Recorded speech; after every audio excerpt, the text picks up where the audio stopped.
Eagles Entertainment. Eagle Eye in the Sky is fueled by Gatorade, the official sports drink of the Philadelphia Eagles. Anything that move, I don't care who it is. Let's go. Give me everything you got. Play fast, play hard. Let's meet these boys tonight in their house. It's party time. It's party time. Here we go.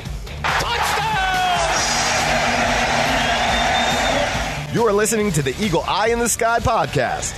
Now here's your host, Fran Duffy. That's right, of the week, and we're getting you ready for Eagles Chiefs as the Eagle Eye in the Sky podcast, fueled by Gatorade, continues. I'm Fran Duffy, and as always, I think we've got a great show for you here on episode number 359. At the top of today's show, we've got Chalk Talk, where I chat with my friend Ben Fennel, where we talk a little bit about our final thoughts from the film and the Eagles' loss to the Cowboys before going deeper into Sunday's big game against the Kansas City Chiefs. After Chalk Talk, we'll transition to Scouting Report, where we focus in on one of 5 new starting offensive linemen for the Kansas City Chiefs. That will be right tackle Lucas Niang. What will he bring to the field in this matchup? And we'll break him down in that segment. Then, to close out the show in Faux Focus, I chat with a guy who knows this Chiefs team very well, and that's Nick Jacobs from the 4th and 1 podcast. I wanted to catch up with Nick just to get his viewpoint of this matchup, and he provides outstanding analysis of that team. Excited for you all to get his thoughts on this game on Sunday. Before we get there, just a couple of quick reminders. Number one, make sure you go on to Apple Podcasts, throw us a rating, throw us a review. If you've got a question about this Eagles team or about the NFL, anything in general, jump on, leave us a question. We will answer it, and it's also the best way to throw us your support. Thanks so much to everybody that has done that lately. And then also, make sure you go check out Ben and myself over on the Journey to the Draft podcast. We're breaking all the top prospects down each and every week. So whoever you want to focus on for next spring's NFL draft, and right now for the college football season, what are we going into week 5 in college football? That is the show to go and get all of your hits there in college football. We're talking about all the top players each and every week with a bunch of guests. Really love putting that show together twice weekly over on the Journey to the Draft podcast. You can find that wherever podcasts can be found. That said, let's get this show rolling. Excited to talk Eagles Chiefs. We're going to start it off with Chalk Talk. Let's get down to business. It's time for Chalk Talk. All right, well, let's keep things rolling here with Chalk Talk as I welcome in my buddy Ben Fennel to talk about this Eagles matchup against the Kansas City Chiefs in Week 4. Ben, what's shaking?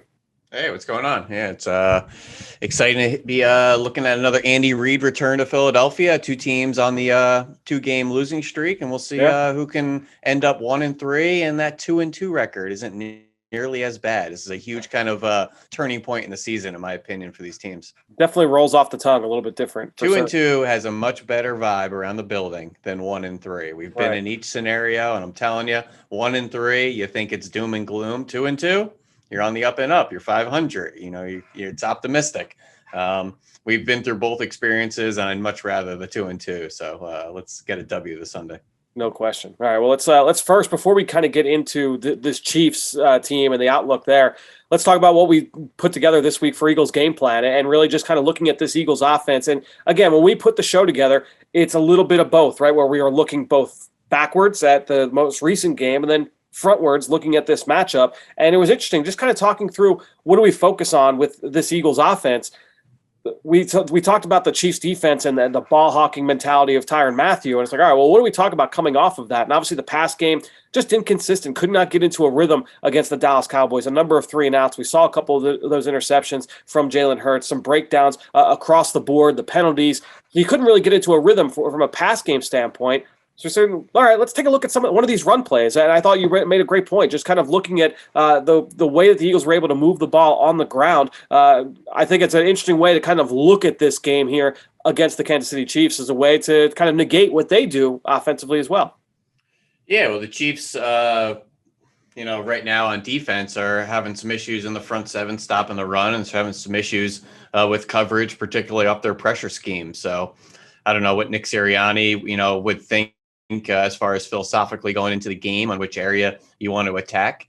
I would always hope to see more balance in an offensive system. I'm a balanced guy. I'm a run first type of offensive approach. So anytime I see that lack of commitment to the run game, I want to see more of it. So obviously they didn't commit to it as much as Sirianni would have liked for a variety of reasons, the game planning, RPOs, things like that. So next week's always an opportunity to get it corrected. All right, well, let's look at what we talked about here with this Eagles defense. And a lot of it, look, whenever you try and come up with a segment for the Chiefs offense, and there was a lot of different ways that we could have gone there, right? I mean, obviously, Patrick Mahomes, his ability to create plays outside of structure. You've got the vertical pass game with Tyreek Hill. How do they use Travis Kelce? But I feel like one underplayed element of that is just how good they are schematically from just attacking coverages. And the Eagles, a primarily zone-based defense. So what are the Chiefs going to try and do to attack the Eagles in their split safety looks and playing cover 4 or playing cover 2? What are they going to try and do to attack that? Because Andy Reid is going to dial up some of those pass concepts to attack the Eagles' coverages. Now it'll be up to the Eagles to try and stop that. Yeah, he does a great job of isolating matchups within those zones and getting the balls to his playmakers and letting them take advantage of the space in zones and the yards after catch elements. He loves incorporating routes with 2 and 3 routes through zones where you overload zones and really put zone defenders in a conflict. But he's really good at attacking everything defenses do. So zone coverage, man coverage, hybrid coverage. Andy Reid's going to find the weakness, and he has a stable of playmakers, a stable of speed, and a point and shoot quarterback that can make all the throws in structure, out of structure. It's overwhelming, but you have to do something to limit them, something to tie one of their hands behind their back, something to take away an aspect of the offense. If you allow their run game to start clicking, then the play pass, then the RPOs, then it's just open season with Andy Reid. So you have to do something to take them away, particularly on early downs. And then hopefully you could be aggressive and force them into a mistake or two like the Chargers did last week with turnovers on the first 3 drives. And that's the beauty of it. You and I talked about how interesting it was to watch back the last few games of this Chiefs offense. You go last week against the Chargers and Brandon Staley. Brandon Staley, primarily known for being a split safety defense, a lot of zone coverage. What do? They come out, they play a bunch of man, and they pressure. And then you look the week before against Baltimore, Don Martindale, known as a lot of man coverage, heavy pressure. They're going to try and attack you in a lot of different ways. He flipped it on his head too and played a lot of zone coverage and played a little bit softer. It didn't blitz as often. And so it's kind of interesting that was the approach of these 2 defense coordinators. That doesn't mean that that's what you should do when you're going up against the Chiefs, but it's interesting how both those guys kind of flipped the script in terms of their approach. And they both walked away with victories. And, not to say that they were defensive stalwarting performances. They each allowed 400 yards to the Chiefs. Chiefs are still moving the ball. And I think that's the thing people are looking at and saying, Chiefs 1 and 2, back-to-back losses. What's wrong with the Chiefs? What's wrong with their offense? I got news for you. Nothing. Okay, so they're going to turn the ball over. They've had a couple poor instances and plays at critical situations of games, but they're still moving the ball. They're still explosive, and they're still their own worst enemy with the turnovers and that kind of towing the line of in structure, out of structure.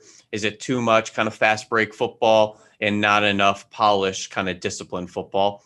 We've seen them successful at both, but it's kind of reared its ugly head the past 2 weeks with them. One thing I did this week, Ben, just as kind of like a refresher, I went back and re-listened to one of our podcasts that we did earlier this offseason. I think it was back in like January, before or after the Super Bowl, talking about Travis, where we focused in on Travis Kelce. He set the record for tight end receptions in a single season last year. So what was it that allowed him to get open? And it was just kind of interesting, just going through some of our big takeaways. Like Travis Kelce, not necessarily a speedster down the seam. So how does he get open? Well, they're outstanding schematically. He's a great route runner. He's got great mental processing and awareness and feel. And he's also strong enough to play through contact mid-route. And I remember one of the big numbers that stood out to us, he had 84 uncontested catches where the ball's on him and there's nobody around him. And it's like, how does that happen for one of the best players in the NFL? 84 catches where nobody is around him in space. Just a really interesting look back at his production from a year ago. And that kind of thing still carries over in this offense. Yeah, he really is it's a expose on a beautiful marriage between talent and scheme. Because I think it's equal parts of Andy Reid finding manufactured touches for him, and then Travis Kelce separating and winning for himself. But the interesting thing is he only had 6 downfield receptions last year, over 15 yards down the field for the target. Yeah, that's the same as Mike Gesicki and some other guys around the league where you'd be like, Mike Gesicki, Travis Kelce, that's not really the same class. I think tight end speed is one of the most overrated things. And Travis Kelce, people think athletic, speedy tight end. he doesn't really use that speed in a vertical sense to climb on linebackers and safeties down the field and beat them over the top. He is so savvy at the top of routes, his balance, his burst, getting in and out of breaks, and catches absolutely everything. And it's nice to have an accurate quarterback that throws fastballs right where you want them as a tight end. That's everything. Not having to make too many pluck catches around your ankles and outside your frame. But the other thing is last year he had 136 catches. 109 of those, Fran, were under 3 seconds. Right. So a lot of that's happening within structure. He isn't the downfield shot play guy, and he really isn't the go-to target in scramble drills with Mahomes. He kind of looks for his play within structure, and if it's not there, that's kind of it for him. But he catches everything, and it's a really interesting part in how he's used in the offense and how Andy Reid helps him get open and how he helps himself get open. But he doesn't just climb vertically and win down the field and is this athletic, speedy tight end. He's much more savvy than people think. I love that. And as you mentioned, too, like he never puts the ball on the ground. That was one of the other numbers you had in that podcast, 2 drops amongst all those hundreds of targets, 2 drops, just insane efficiency there. That's what I mean, Fran, about like when I say a tight end or I'm scouting a prospect at a college or a slot receiver and saying quarterback's best friend. That's what I mean.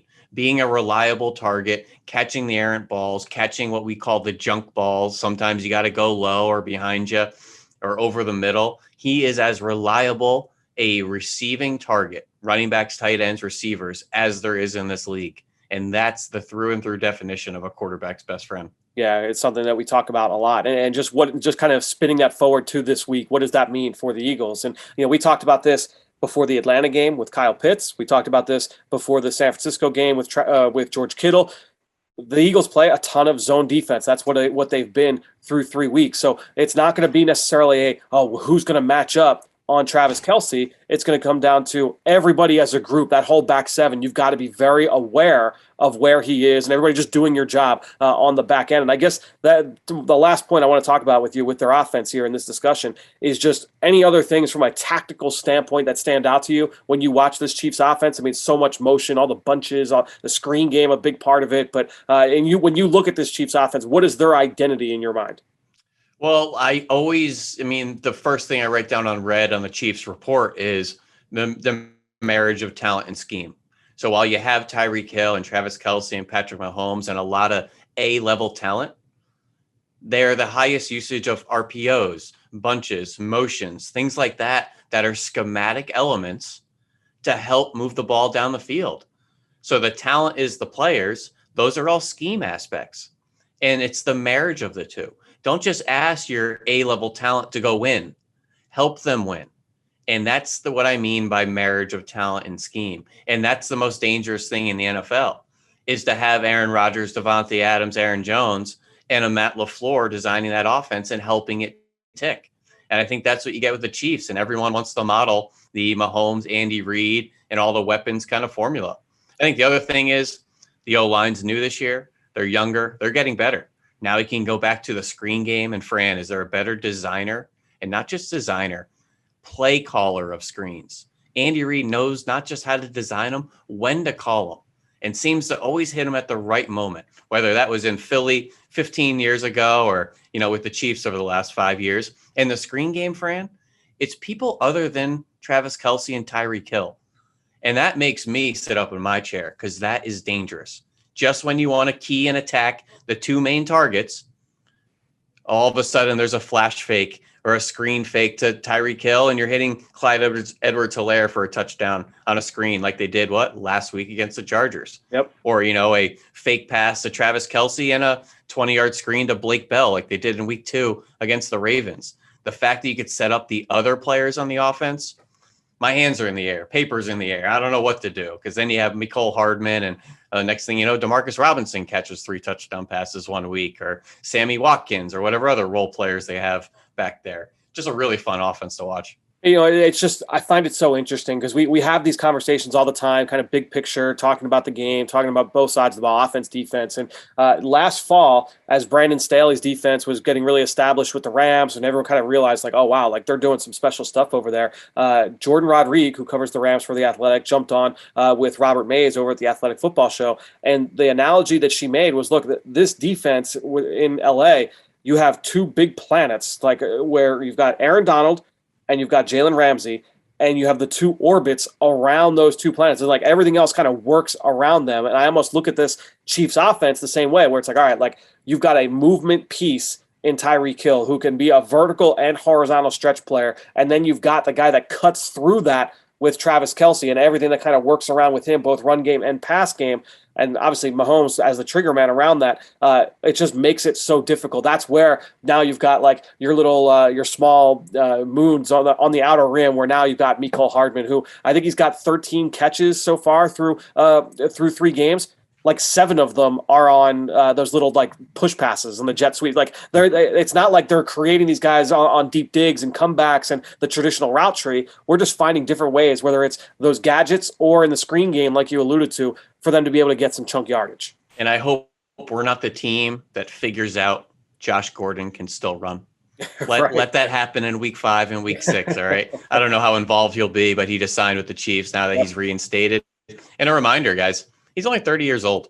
Hope his head's on straight and looking forward to having a rebound in his career. No question. Let's go real quickly over to the defense. We talked about them a little bit earlier. Definitely a group that is going to live and die by the blitz. I talked about it earlier this week with Greg. When you've got that offense, you've got Mahomes and Hill and Kelce, you feel like you can be a little bit more of a risk-taking unit, right? And so they lead the league right now in cover 0. They lead the league in blitzing. They lead the league in press coverage. I mean, that's the identity of this defense. They're going to play press man, and we're going to send blitzes at you from every angle. Yeah, absolutely. And that wasn't always the profile of Steve Spagnuolo or the Chiefs defense. So interesting that they've been a little heavier pressure, and that even bled through into the preseason.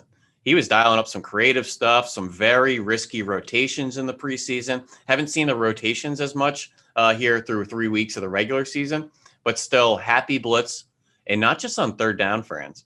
I saw some on 2nd down. I've seen some on 1st and 10.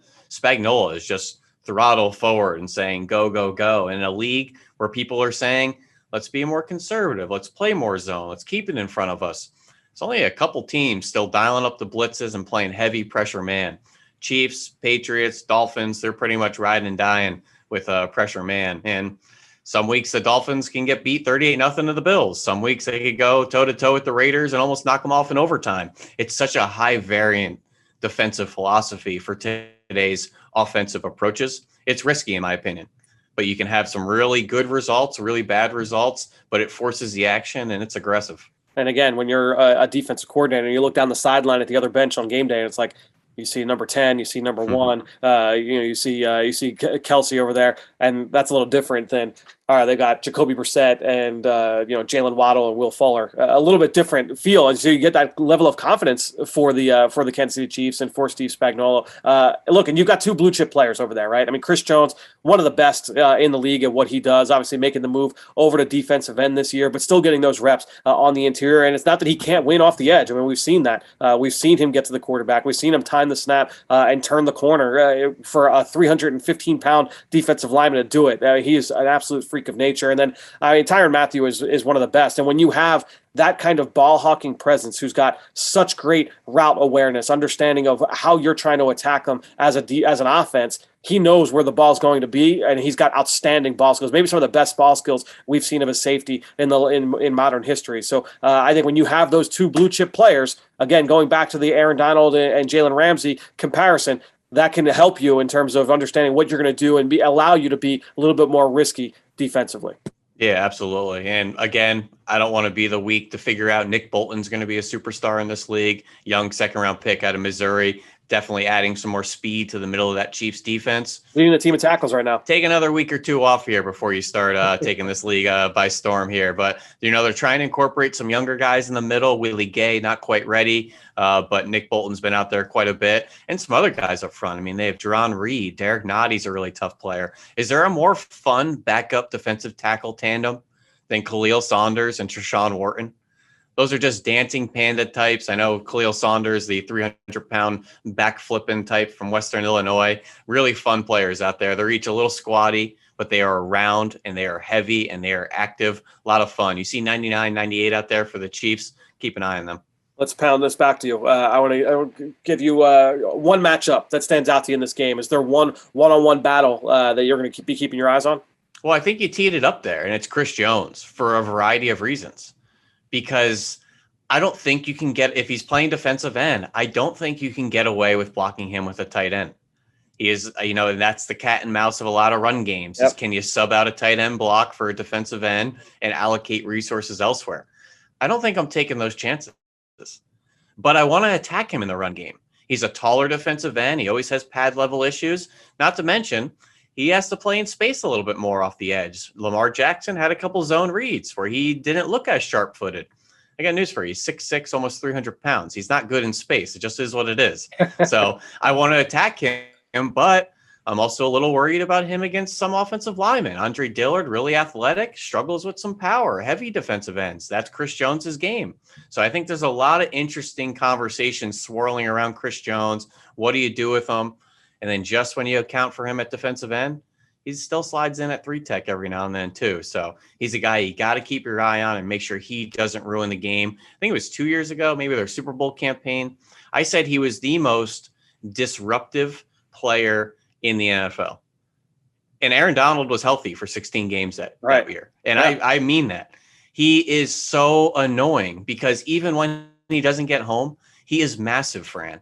He is literally, it's like that Giants defensive line where they had Chris Canty and OC and, Tuck and Strahan, and you had to throw through the trees. And they were talking about with Brady in the Super Bowl. Kiwanuka, yeah. That's him. He gets his hands up. And literally the word I write down is annoying. He is annoying to play against because just when you stone him at the line of scrimmage and he's not getting up the field, all of a sudden he's wacky waving inflatable arm flailing tube man with that 6'6" frame and the long limbs. And he's another defensive back out there. So he is a very disruptive player. He's a little hot and cold, as we all know in the scouting circles. He could turn it on, turn it off. But when he is hot, he can be as good as anybody. Another one, staying on that side of the ball, I think another interesting matchup. Look, we've seen the Eagles, the pass game, the tight ends have been very involved. We saw Zach Ertz last week and Dallas Goedert last week on some big plays. Some of them busted coverages. But when you look at this Chiefs defense, number one, we've seen some busts from them defensively, right? But the other one, who are their matchup guys? When they go into their base defense with a few linebackers on the field, I think Nick Niemann has been their tight end matchup guy. And when they go into sub, look out for Daniel Sorensen, the extra safety that will come down, and he has been a tight end matchup guy. That would be an area where I'd say, okay, can the Eagles create some big plays, create some chunks with those two tight ends, with Dallas Goedert and with Zach Ertz in this matchup? I think that's a big one I'll be watching for sure. Yeah, absolutely. And Sorensen's an interesting player. In the preseason, they haven't rolled it out too much in the regular season, but go check out the 2 clips I put on Twitter an hour or two ago. Heavy rotations, and it's that fine line of disguise versus disguising yourself out of position. Yep. And it's a very interesting philosophy with defenses where you don't want to show them where you're going, but are you too far away for where you have to be? And it's that whole, can we beat you to the spot? Let's see if maybe Jalen Hurts can pick up on some of that late rotation disguise and beat those defenders to the spots. It's going to be a big part of this game for sure. Well, Ben, one more segment with you. We're going to go now into our scouting report. We're going to look at second-year right tackle, Lucas Niang. 3-2.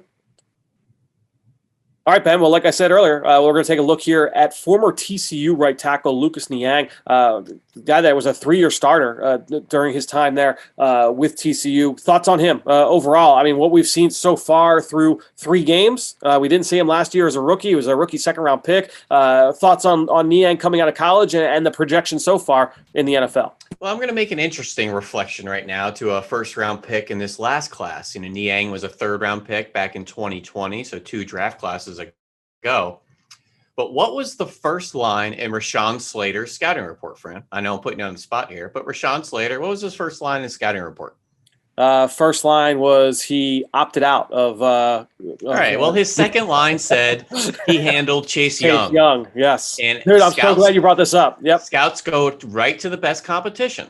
And the first line I have in Lucas Niang's report is 2018 opener against Ohio State. He looked the part against Nick Bosa. And anytime and Chase Young in that game. Chase Young, had him in there too. And anytime you have a tackle looking the part against NFL top level talent like Bosa and Chase Young, it makes you sit up your seat and makes him put on a lot of radars. And I think that's what happened with Niang in 2018. He really looked good against Ohio State. A little bit unconventional because he's a true vertical setter. He sets straight back. Not getting a lot of width in his pass sets. He's not a 45-degree pass setter, but he's a straight back guy. And the other interesting thing, he didn't allow a sack his final 2 years. He was a third-round pick in 2020, but he missed nearly the back half of 2019 with the hip. And I wonder where his stock might have gone if he finished out the year. And it just is what it is. You miss half the season heading into the draft, your buzz is dead. It just is what it is. And I really feel like his buzz in combination with the injury really hurt his draft stock. Fran, he was a guy I thought was a fringe first rounder. I thought so too. And was shocked he went into the third round. I thought there was no way someone's going to take this guy in day 2. I almost forgot about him. Right. And he went in the third. I'm like, oh, yeah, I forgot about Niang. I liked him. Okay, someone else really likes him. Didn't play in 2020. And all of a sudden, he's your Chiefs starting right tackle to start 2021. And everyone's like, oh, yeah, remember Niang? He could play a little bit. Forgot about him. But it's just some of my notes here I had. Mostly at right tackle. He did line up on the left side on a couple tackle over unbalanced sets. Really easy mover, light feet, good play strength. He could run the arc against speed rushes. Fires out of his stance really strong. He's a vertical setter, but gets out of there quick. Really good technique, posture, active, independent hands, very consistent. Keeps his head back, shoulders out of the fight. Good knee bend, flexible. Looks like he's got some hip snap on contact. The issue is the vertical setting stuff. You set up a little high. So that's why I want to ask you about. Can you just paint the picture for our listeners? When you say a vertical setter, you did a little bit earlier, but just kind of let's kind of dive into this. What does that look like when you see a vertical setter on film? So if you could kind of just get in the motion of being an offensive tackle, let's say we're at right tackle where Lucas Niang plays for the Kansas City Chiefs, and you have a defensive end kind of staggered out to your right. The name of the game for most tackles is setting at a 45-degree angle, splitting the distance of the defensive end with width and depth. So that's what 45 degrees does. Gives you a little bit of width, a little bit of depth, get to your spot in a pass set, and then battle the rusher, whether it's a speed rush, power rush, inside move, then you play ball. The vertical sets, you're not getting any width. It's just a depth. Now it changes some of the angles for pass rushers, some of your angles of where your spot is, some of the angles as far as when you're going to then read the defensive end and battle him, but there is no width in his pass sets.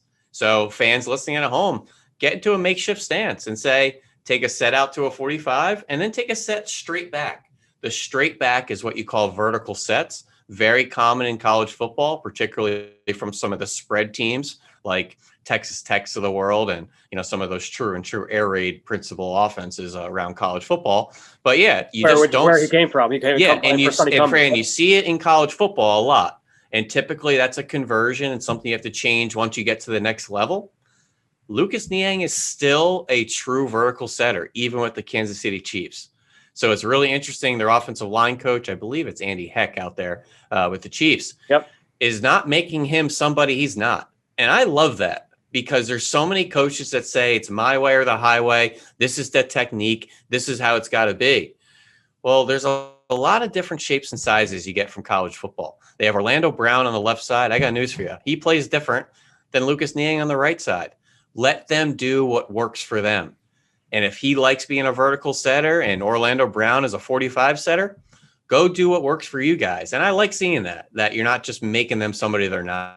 So a lot going on there, a lot of conversation, but really fun player. And there's two things too. When you are that vertical setter, like you mentioned, you're not getting any width in that set. And so the landmark, that point of contact, naturally is going to be a little bit closer to the quarterback. And so there's not a lot of room for error with your anchor. You have got to make sure you hold strong. Tops like 2 steps. Like if you're giving up 3 or 4 steps, you're in the quarterback's lap every single time. And so you need to be really strong. Lucas Niang, very, very strong. Well, getting that width then gives you that more space to cover, and having more room to drop into the pocket. The vertical setting maybe cuts off the speed rush a little bit more, but you're closer proximity to the quarterback for the inside moves and the power rushes. And like everything in football, vertical sets, 45, zone, man, run the ball, pass the ball, pros and cons to everything. Yep. There's no perfect way, right way, wrong way. It's what works for you.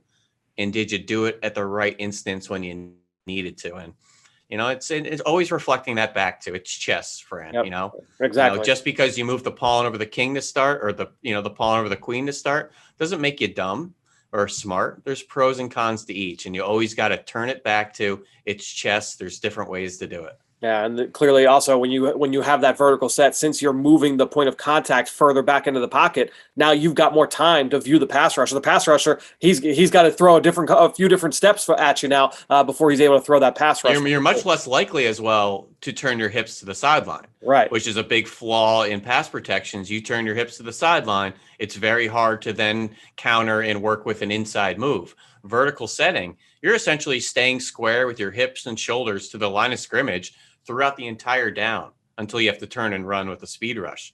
So the 45 set, as I'm kind of moving around, you guys can't see me, you're already starting to turn a little bit towards the sideline. It helps you in some instances, hurts you in some instances, but it's always fun talking about what the pros and cons are with each technique. Yep, a big, strong offensive tackle. He's heavy-footed, but he's not a plotter. Like this is a guy that I think has a lot of potential, but still very young and inexperienced. Obviously, having not played as a rookie. So interesting matchup there for whoever it is that's lined up across from him. We know that we have, we've seen Derek Barnett, Josh Sweat, certainly Ryan Kerrigan. You're going to get some Milton Williams over there. A lot of different bodies for the Eagles defensive line being thrown at Lucas Niang. We'll see how he responds. But an interesting player nonetheless with a lot of true starting potential here moving forward. And another sneaky matchup while we're just talking Chiefs O-line.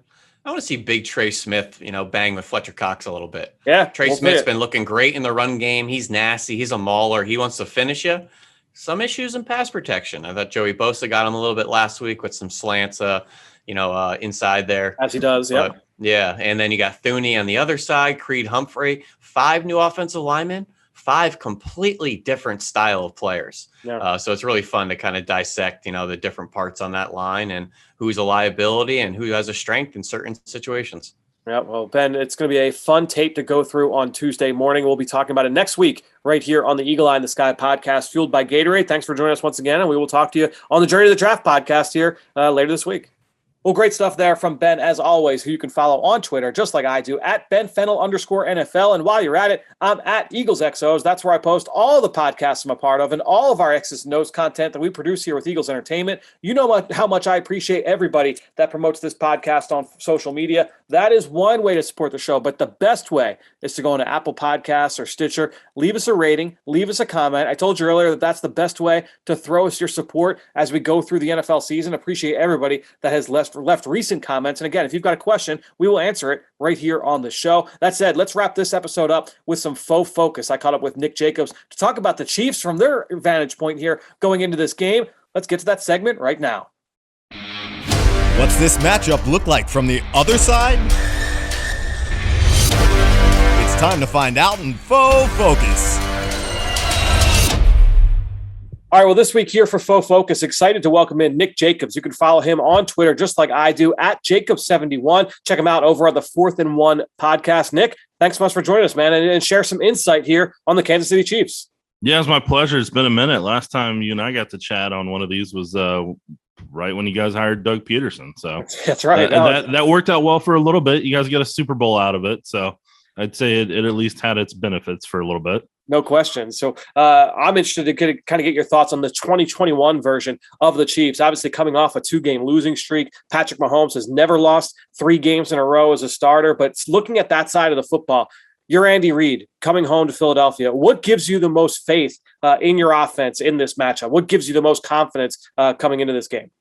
I think more than anything else, it's obviously Patrick Mahomes is always going to give you confidence because he can make every single throw out on the football field. Unless it's super windy, then, even then he still makes some phenomenal throws. But Mahomes always gives you confidence. Having a healthy Tyreek Hill and a healthy Travis Kelce always helps. And the offensive line is starting to gel together to where they're getting comfortable and they're working with Mahomes to get the pocket to a certain comfort level to where Mahomes knows where he can step up and when he should and how far the tackles are going to ride out the end. So they're starting to get in rhythm with that part of it. It's just a matter of when teams take away the potential third take away Kelce and Hill, what the Chiefs have as their third option. So that'll be kind of the question mark in that end. I was glad you brought up the offensive line. What have been your thoughts just on that group? Obviously, 5 new starters up front. Thoughts on just how three of them had never played it down in the NFL, obviously with the rookie center and right guard, and then Lucas Niang over at right tackle, who we talked about earlier on the show. Just thoughts overall from your perspective on how that group has gelled so far. Yeah, I mean, former Eagle scout Brett Veach, who's the general manager here now in Kansas City and has been for a couple years, he's done a phenomenal job of being able to get players like Creed Humphrey and Trey Smith. Those were two big gets for them. And Trey Smith, there's a strong possibility he's going to be a Pro Bowler for years to come if he keeps playing the way he is. And same thing for Creed Humphrey. They don't play like rookies. They make little mistakes here and there, but they play like veterans out there on the football field. There's not a lot that they really need to fix for the most part, whether it's technique or ability and things of that nature. Joe Thuney, who they got from the Patriots, he does a solid job too. And then obviously Lucas Niang, who technically was drafted last year, but since he opted out because of COVID, this is technically his rookie year. He had a learning experience with Joey Bosa last week, but he's done a solid job overall. And Orlando Brown, he's still acclimating to the Chiefs style of play because with the Ravens, he's used to more of a run style. So he's still working on getting his sets to a level to protect Mahomes' blind side. How about on the defensive side with Steve Spagnuolo over there? Very aggressive group, ton of man coverage. If you're Spags, what gives you the most confidence in your ability to come into this game and get a W? I hope he's confident on it, and I hope he's 100% like they're going to do this and that to get the win. But I think if you ask Chiefs fans and a lot of media members in town, there's not other than having Tyrann Mathieu on the field, and when they put Chris Jones a defensive tackle, there's a lot of work in progress there across the board on that defense right now in terms of being able to stop the run. They did a better job against the Chargers because they were playing a more traditional run style, and they're fine against traditional run styles. It's when they face the Lamar Jackson read option with as fast as Lamar Jackson is, that was really, really tough for that football team. But when Chris Jones is inside a D tackle, he causes a lot of problems. You have to double team him. You have to hold him. He's one of the more disruptive interior guys outside of Aaron Donald in terms of the 1-2 punch in the league right now. But they've had him at defensive end a lot, and that's taken away some of what made him such a dominant rushing force. So we'll see where the Chiefs line him up. And then, like I said, when they have Matthew out there, coverage is significantly better, and there aren't as many lapses. Although against the Chargers, they had a handful of lapses because the Chargers went in a hurry up tempo that really caused the Chiefs defense problems when we were trying to make adjustments to some of the formations. So, I mean, the Chiefs, when they're at their best, they're an aggressive attacking style, but to be that right now, their pass rush is struggling. So they have to bring various blitzes to be able to affect the quarterback. Yeah, I mean, they're obviously blitzing at such a high rate right now. It hasn't always been met with success. They've given up some big plays so far through the blitz. Interested just overall, sounding like how you've talked about both sides of the football. What would be, if you were Andy Reid, the biggest concern, the chief concern, some would say, coming into this matchup for you? I think if you're looking at it from the past 2 weeks, I mean, the Chiefs have had 6 turnovers in 2 weeks. It's been uncharacteristic for them. Mahomes has had a couple of interceptions where it's the ball, the one that everybody saw on Sunday Night Football against the Ravens when he tried to get it to Travis on a last-ditch effort.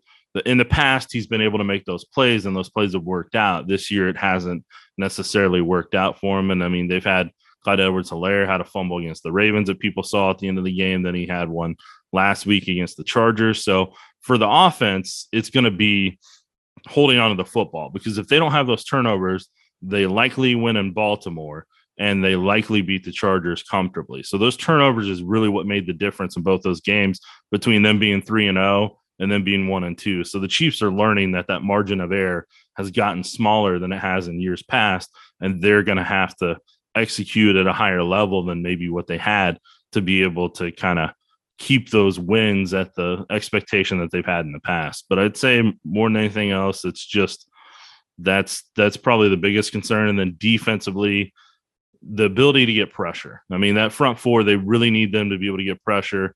Chris Jones is a high-paid player. Frank Clark is also a high-paid guy, but he's got a hamstring injury right now, so they're just not getting the production from their defensive line that they should with the investments that have been made. Yeah, you talked about that move of Chris Jones sliding outside to play more defensive end, and he's got the tools, obviously, to be able to do it. And he's still the way he gets off the ball. He had that 2-sack performance a couple weeks ago, and you see that ability. But he was such a force inside. So clearly, one of the best defensive tackles in the league. So I feel like they're overall a weaker group, but you still have to worry about Chris Jones, certainly from an Eagles standpoint, when whoever he's lined up against one-on-one. And I guess that will take me to my final question. Is there a one-on-one matchup from a Chiefs standpoint that you're looking at and like, all right, like this could be a pivotal one that could swing this game one way or the other? I would say this may not necessarily be a player versus player thing, but I would say how the Eagles defense handles Mahomes, Kelce, and Hill, because that causes the way teams have had to slow the Chiefs down this year is they're making them take everything in front of them. They're taking Hill away deep.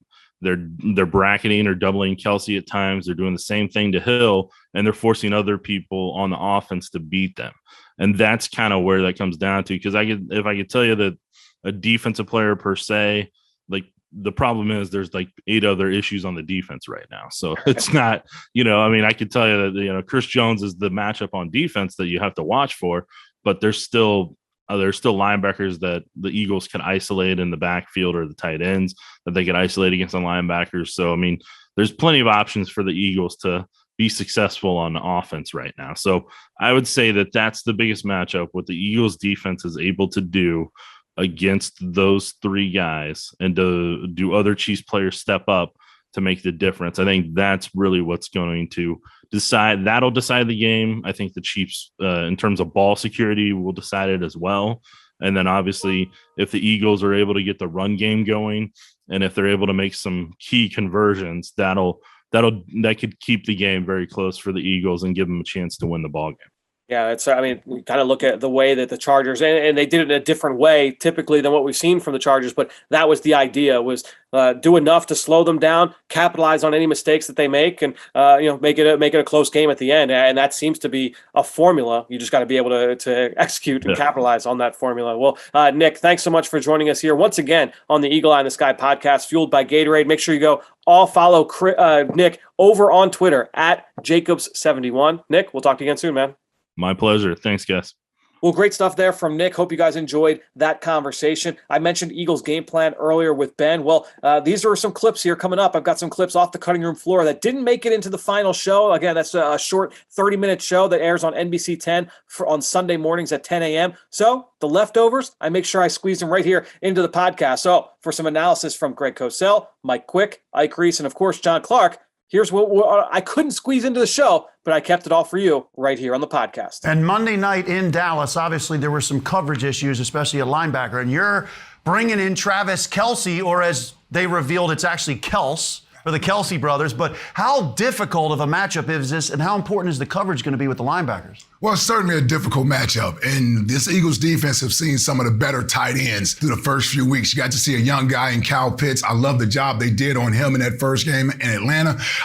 My goodness, George Kittle, he's probably right behind Travis Kelce as the second best tight end in football. And I think they were able to limit him to just 3 or 4 catches, and I believe under 20 yards. I'm not saying that's what they're going to do against Travis Kelce, but I think the defensive scheme that Jonathan Gannon likes to run will allow them to collectively as a unit sort of limit some of his touches, and more importantly, the explosive plays. It's not just stopping Travis Kelce from catching the ball. It's getting him on the ground once he catches the ball. Yeah, once he catches it, everybody has to rally to the ball. They talk about population to the football. They must have population to the football when Travis Kelce has the ball in his hand. And don't forget Edwards-Helaire. Out of the backfield, they'll get him the football in space. He's a problem. Yeah, well, he's also turned the ball over. He has fumbled the ball. So Eagles defense, what are they thinking when they see those turnovers? Because Jonathan Gannon has preached stripping the football. That's what they do. And so if you watch during the preseason and all the summer, one of the things that they harp on is getting to the football. The first guy, if he doesn't get him down, that second guy has to come in and try and get the ball out. So be aware now, when you play against the Chiefs, and this is really important for Jalen Hurts. And it's also very important for Nick Sirianni as a play caller, understanding what he's going to get. You will get cover one. That's what you do want to attack. You will get cover 2, but there will be a lot of disguise associated with that, and that will be on Jalen Hurts because that happens as the play begins. So he must be aware of where people are and where they're going to move to, and he certainly must be aware of Tyrann Mathieu. And the other thing is cover 0. You will get some of that in critical situations, particularly as you get closer to the red zone. That's where Steve Spagnuolo likes to dial up the pressure. Now, Devontae Smith for the Eagles offense, wide receiver number 1, only 5 catches for 44 yards over the last 2 games with 13 targets. So obviously they're growing, Jalen Hurts and Devontae Smith. What can they do to get him more involved in this offense? Well, I talked about it. I think Kansas City has a personnel problem. They're not as talented as a couple of the teams that the Eagles have played, and particularly the Dallas Cowboys. You can't attack them in their secondary. With these young wide receivers, I think it's a perfect time, especially when you're able to get one-on-one situations on the outside, to allow these guys to get involved in the offense, run the football, and then get these young guys in one-on-one involved. And the biggest thing that receivers, and Mike will tell you, in today's game have problems with early is bump and run coverage. Cornerbacks getting physical with them at the line of scrimmage. They're so used to coming off the line so freely in college. It doesn't happen in the NFL. And that's what Devontae is going to have to become accustomed to seeing, is that guys are going to want to get up at the line of scrimmage and get physical with him to see if they can disrupt his timing. Talented guys getting physical, making sure that whatever the timing is, they throw it off somewhat. And we didn't really see any motion with Nick Sirianni's offense in Dallas. Is this an offense that's evolving? Is it still young receivers and others trying to learn the offense and maybe holding back on some things with the offense? The biggest thing you pointed out there, that it's an ever-evolving offense, right? And the coach can only give them as much as they can handle. Now, he may try to give them a little bit more, see how they respond to it. And if the execution is well, then you'll give them a little bit more. But he can only give you what you can handle. He wants to go out there and win football games and have success, not just give you a bunch of plays to confuse everybody, including yourselves. You're talking about 2 teams that are on 2-game losing streaks here coming in here. And as I said, Patrick Mahomes has never lost 3 in a row in his career. This is going to be an angry, desperate Chiefs team coming in here, right? Yeah, you know what I say to that? That's the first time for everything. So if he hasn't lost 3 in a row, you play in this league long enough, you'll lose 3 in a row at some point. And we got to continue the turnovers, right? We got a first turnover last week versus Dallas. Kansas City has been a little careless with the football of late. We got to keep the turnover train rolling, get some extra possessions, shorten that field for our offense. You know Andy Reid is harping on the offense not turning it over coming in here at Philly. All right. And again, be sure to check out Eagles Game Plan. It goes up digitally on Fridays all across Eagles channels, or if you live in the Philadelphia area, NBC 10 a.m. on Sundays. Thanks so much to Ben and to Nick and everybody for your continued support of this show and all the rest of our podcasts here with Eagles Entertainment. I think that'll do it. Another show in the books here on the Eagle Eye in the Sky podcast, fueled by Gatorade. For everybody here at the NovaCare Complex, I am Fran Duffy. We will talk to you next week.